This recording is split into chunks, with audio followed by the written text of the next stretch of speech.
question, actually. So I have two questions. First, I know that you received a lot of notifications to your office about the tear gassing or chemical agents being used on protesters.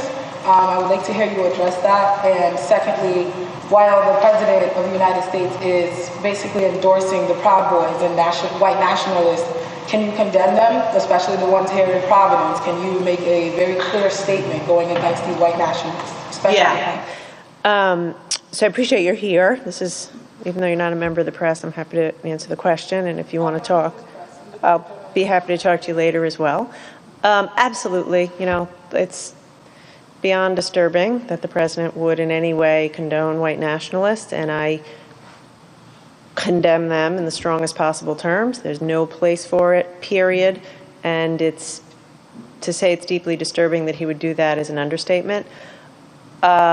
With respect to the state police's role, they've been supporting Providence from the beginning, and I think I support them. Every use of pepper spray or any use of force is investigated, and these will be investigated, and that investigation will happen to see if they were founded. But by and large, state police and Providence police have worked well together to handle what's been going on in the city.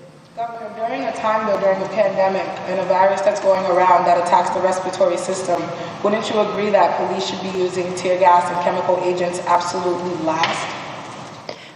I think that their use of force procedures are appropriate, and as I said, they will be investigated, as they all are, and these will be as well. Lastly, I know you mentioned a lot, and you're putting a lot of the blame for COVID-19 cases on college students. However, on Atwells Avenue, there are a lot of people that are dying. The police block off the streets, and they don't wear masks, and they sit very closely. What do you say about those people and how they're adding to the spread of COVID as well? The people on Atwells Avenue? Yes, as well as the state police officers that do not wear their masks. So I would say we've had excellent compliance by the troopers for masks. If they're not wearing masks, they need to. I know, in fact, I just called the mayor on Friday and asked if he could work with the folks in the Providence police to increase their compliance with mask wearing. There's no excuse for anybody not to wear a mask, period. And if they're not, they have to try harder. The fact is, I mean, I put the slides up, we have an issue with people who are 19 to 24. That's not my opinion, that's a fact.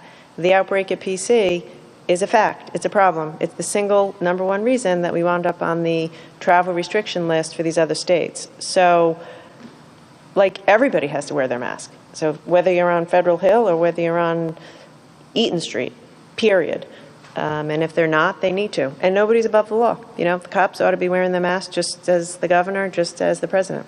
Well, Governor, if you started the Crush COVID program to make sure that we're trying to actually stop COVID, having state troopers not wearing their mask, and you're saying that they should be, but it's obviously a fact through the recordings from press. You know, we haven't found a big problem with that, but I can look into it further. They've actually had very good compliance, but if they haven't, they'll have to get better.